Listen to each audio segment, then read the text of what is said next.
నమస్తే, welcome to our channel. నేను మీ సిరి. రోజా కోసం జగన్ పారిపోయిన అసంతృప్తులు, అసలు ఏంటి ఈ కథ కమ్మించాలు. సో ఈ అంశాన్ని మనకి ఇంకా క్లుప్తంగా వివరించడానికి మనతో పాటు ఉన్నారు ప్రముఖ సీనియర్ జర్నలిస్ట్ దుర్గా కుమార్ గారు. నమస్కారం సార్. నమస్కారం మా సిరి, మన వీక్షకులు కూడా నమస్కారం సార్. వైసీపీలో ఒక ఫైర్ బ్రాండ్ ఫిమేల్లో అంటే రోజా గారి పేరు మనకి బాగా వినిపిస్తుంది.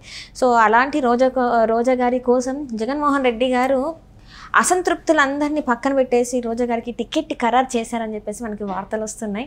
సో దీన్ని అసలు ఎలా చూడాలి సార్? ఇప్పుడు మీరు అడిగిన ప్రశ్న చాలా వాస్తవం సిరి గారు. చాలా నియోజకవర్గాల్లో ఇదే పరిస్థితి వచ్చింది. కొంతమంది వాళ్ళ పనితీరు పట్ల, ఎమ్మెల్యేల పనితీరు పట్ల సొంత వైఎస్ఆర్సీపీ కార్యకర్తలే అసంతృప్తితో ఉన్నారు. వాళ్ళ ఉద్దేశం ఏంటంటే వీళ్ళు అవినీతికి పాల్పడ్డారు, బాగా డబ్బులు సంపాదించారు. ఈ విషయంలో కూడా ఉంది అదే ఆరోపణ. బాగా డబ్బులు సంపాదించారు, గనుల ఓనర్ల దగ్గర, ఇసుక క్వారీల నుంచి ఎక్కడ వీలైతే అక్కడ డబ్బులు బాగా ఇచ్చేసుకున్నారు. వీళ్ళకి జనం వ్యతిరేకత అయ్యారు. వీళ్ళకి సీట్లు ఇస్తే మన పార్టీ గెలవటం కష్టం, మేము కూడా ప్రజల్లోకి వెళ్ళి పనిచేయటం కూడా కష్టం. ఎందుకంటే రేపు వాళ్ళు మమ్మల్ని ప్రశ్నిస్తారు, మీ ఎమ్మెల్యే ఇంత అవినీతి చేసింది, ఇంత అసలు ఏ పని చేయలేదు, ఇక్కడ ఎలా ఓటేయమంటారు అంటారు. కాబట్టి మీరు అభ్యర్థిని మారిస్తే మంచిది అని గత కొంతకాలంగా నగరీ నియోజకవర్గం నుంచి అసంతృప్తివాదులు ముఖ్యమంత్రి గారి దగ్గరికి, ముఖ్యమంత్రి సలహాదారుల దగ్గరికి కూడా వెళ్ళి పదే పదే ఫిర్యాదులు చేస్తాం అనేది మనం ప్రెస్లో చూస్తూనే ఉన్నాం, వార్తల్లో. అయితే దీని అంతటికీ కారణం ఆయన పెద్దిరెడ్డి రామచంద్రారెడ్డి, పొంగనూరు ఎమ్మెల్యే ఉన్నారు కదా, ఆయన జిల్లాకి పెద్ద నాయకుడు, ఉమ్మడి చిత్తూరు జిల్లాకి కూడా చాలా సీనియర్, చాలా ధనవంతుడు, చాలా గనులు ఉన్నాయి ఆయనకి, సివిల్ ఇంజనీరింగ్ కాంట్రాక్టులు, చాలా రకాల ఆదాయ మార్గాలు ఉన్నాయి ఆయనకి. తర్వాత విద్యుత్ కేంద్రాలు అలాంటివి ఏవో ఉన్నాయి, పెద్ద పెద్ద వ్యాపారాలు. ఇవాళ దాదాపు ఆయన ఒక 1000 కోట్లు ఇంకా పైనే ఉండొచ్చు అంటున్నారు ఆయన ఆస్తిపాస్తు. వాళ్ళ ఎమ్మెల్యే, వాళ్ళ కార్యకర్తలే అంటున్నారు, ఒకప్పుడు మోటార్ సైకిల్కి కూడా దిక్కులేని పెద్దిరెడ్డి రామచంద్రారెడ్డి ఇవాళ 1000 కోట్లకి ఎట్లా పడగలెత్తాడు అని. అంటే ఎత్తాడు. అంతకుముందు కూడా కొంతకాలం కాంగ్రెస్లో కూడా ఆయన ఎమ్మెల్యేగా ఉన్నాడు. ఆయన మీద అటవీ భూములు ఆక్రమించుకున్నారనే ఆరోపణలు కూడా ఉన్నాయి. వాటి మీద ఏ ప్రభుత్వాలు పెద్దగా దృష్టి పెట్టింది లేదు, ప్రూవ్ చేసింది లేదు. ఆ రకంగా ఆయన సంపాదించుకున్నాడు. సరే, ఆయన శక్తి మేరకే ఆయన పెరిగాడు.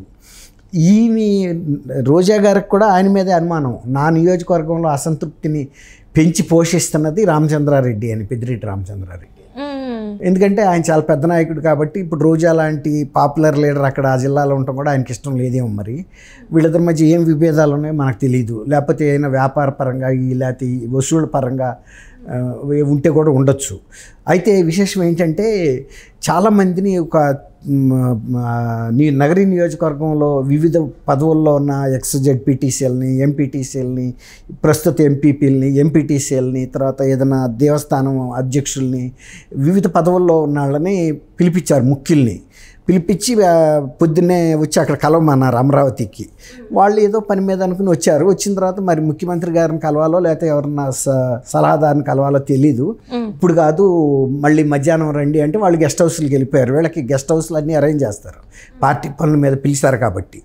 పిలిస్తే వాళ్ళు మళ్ళీ గెస్ట్ హౌస్కి వెళ్ళిన తర్వాత మన ఎందుకు పిలిచారు అనేది వాళ్ళు చర్చించుకున్నారు. ఓ, నగరిలో రోజాకి సీట్ ఇచ్చారు కాబట్టి ఆమెకి మద్దతు ఇవ్వండి అని చెప్పడానికి పిలిపించుంటారు మనం అని అనుకుని ఇక మధ్యాహ్నం రాక వాళ్ళు వెయిట్ చేయకుండా వాళ్ళు ఇక మళ్ళీ నగరి వెనక్కి వెళ్ళిపోయారు. వేస్ట్, ఇది కలిసామనుకోండి కమిట్ అవ్వాలి, డైరెక్ట్గా అడుగుతారు, మీరు అందరూ పని చేయాలి, మేము కూడా ఈ రిపోర్ట్లు తెప్పించుకుంటాము, మీరు వెళ్ళంగానే ప్రచారాల్లో పాల్గొవాలి, టార్గెట్లు పెడతారు, మీ మండలాల చోట తిరగండి. ఒక్కొక్కళ్ళని ఎవరైతే ఏ మండలాల్లో ఉన్నారో ఆ మండలాల బాధ్యతలు అప్పచెప్తారు.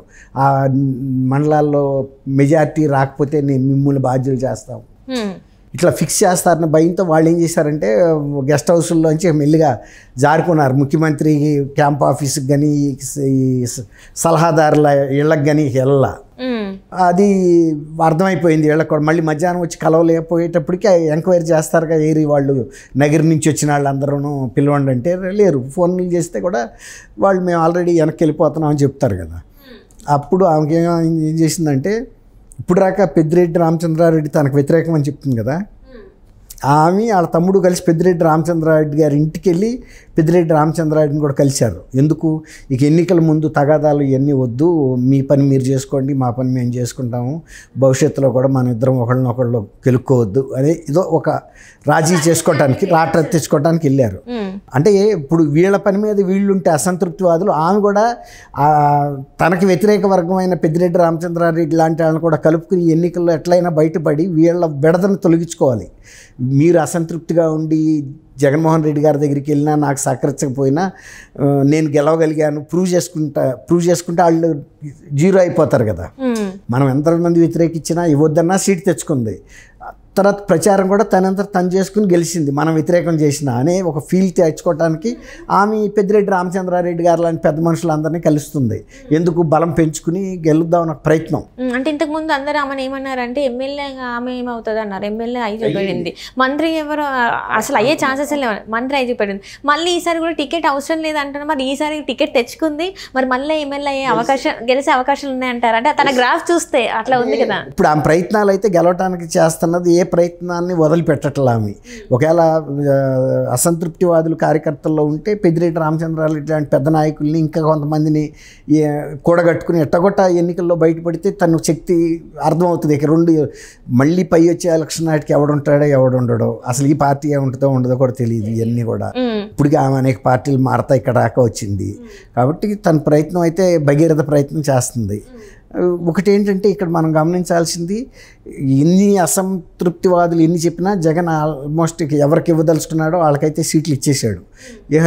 ఫలితం ఏదన్నా కానీ దాన్ని కూడా ఫలితాన్ని కొంచెం విజయం సాధించాలనే దీని మీద వాళ్ళని పిలిచాడు అందరిని నియోజకవర్గంలో. వాళ్ళు కలవలేదు, వాళ్ళు వేరే మాట. కలవకపోయినా పార్టీ తరఫున రాయబారాలు నడిపి ప్రయత్నం చేస్తారు విజయానికి. అంటే ఇప్పుడు నగరిలో సార్, నగరిలో ఆమెకి చాలా వ్యతిరేకత ఉంది రోజా గారికి అని చెప్పేసి మనము చాలా చోట్ల న్యూస్లలో కూడా చూసాము. కొంతమంది నాయకులు ఆమెతో చేయి కలపడానికి కూడా ఇష్టపడని టైంలో, ఇలాంటి టైంలో ఇంత వ్యతిరేకత ఉన్న టైంలో మరి ఎలా తను గెలిచే అవకాశం ఉంది? అసలు జగన్మోహన్ రెడ్డి గారి మీదే తీవ్ర వ్యతిరేకత ఉన్నప్పుడు ఇక అభ్యర్థుల మీద ఉంటే వ్యతిరేకత ఎంత అంటారు? ఇప్పుడు స్టేట్ వైడ్గా వ్యతిరేకత వచ్చేసింది ఆయన పరిపాలన మీద. ఇప్పుడు అందులో ఈమె పాత్ర ఏం లేదు ఆ విధాన నిర్ణయాల్లో. సరే ఈమె కొంత హై హ్యాండెడ్గా బిహేవ్ చేసి ఉండొచ్చు, ఇట్లాంటి వాళ్ళు చాలామంది ఉన్నారు. కాబట్టి మునిగే పడవలో ఇప్పుడు టైటానిక్ మునిగింది, అందులో ఉండే జనం మునిగారు. ఇది కూడా ఒక టైటానిక్ ఓడ లాంటిది పార్టీ. అది మునిగినప్పుడు వాటితో పాటు సభ్యులు కూడా మునుగుతారు. అంతే, మునిగే వాళ్ళు మునిగిపోతారు అంతే. ఇదొక టైటానిక్, వైఎస్ఆర్ టైటానిక్. అంటే ఇక్కడ చూస్తుంటే సార్ చాలా మందికి చాలా చలనాలు చేసినప్పుడు మరి ఇక్కడ ఎందుకు రోజా గారికి ఇంత సపోర్ట్ చేస్తున్నారు జగన్మోహన్ రెడ్డి గారు? చాలా మందికి ఇప్పుడు గ్రాఫ్ బాగాలేదు అని చెప్పేసి చాలా మంది ఎమ్మెల్యేలు ఇచ్చిన తర్వాత మోయికి తప్పదు కదమ్మా. ఇప్పుడు ఇవ్వకుండానే ఉండాలి, ఇచ్చిన తర్వాత గెలిపించుకోవాల్సిన బాధ్యత జగన్మోహన్ రెడ్డి గారు. ఎక్కువ మంది సభ్యులు గెలిస్తేనే కదా ఆయన చీఫ్ మినిస్టర్ అవుతాడు. ఇప్పుడు జగన్ ఇవ్వకుండా ఉంటే అది వేరే మాట, ఇచ్చాడు కాబట్టి గెలిపించుకునే బాధ్యత, గెలిచే బాధ్యత ఆమెకి ఎంత ఉందో రోజా గారికి, గెలిపించుకునే బాధ్యత జగన్మోహన్ రెడ్డి గారికి ఇంకా ఎక్కువ ఉంది. గెలవకపోతే రోజా ఎమ్మెల్యే అవ్వలేదు అంతే, దాని వలన ఆమెకు నష్టం లేదు.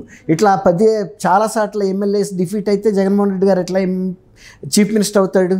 కాబట్టి ఇప్పుడు బాధ్యత ఎక్కువ జగన్మోహన్ రెడ్డి గారి మీద ఉంది. అందుకే ఈ రాజీ ప్రయత్నాలు చేస్తున్నాడు వాళ్ళని వీళ్ళని పిలిపించి.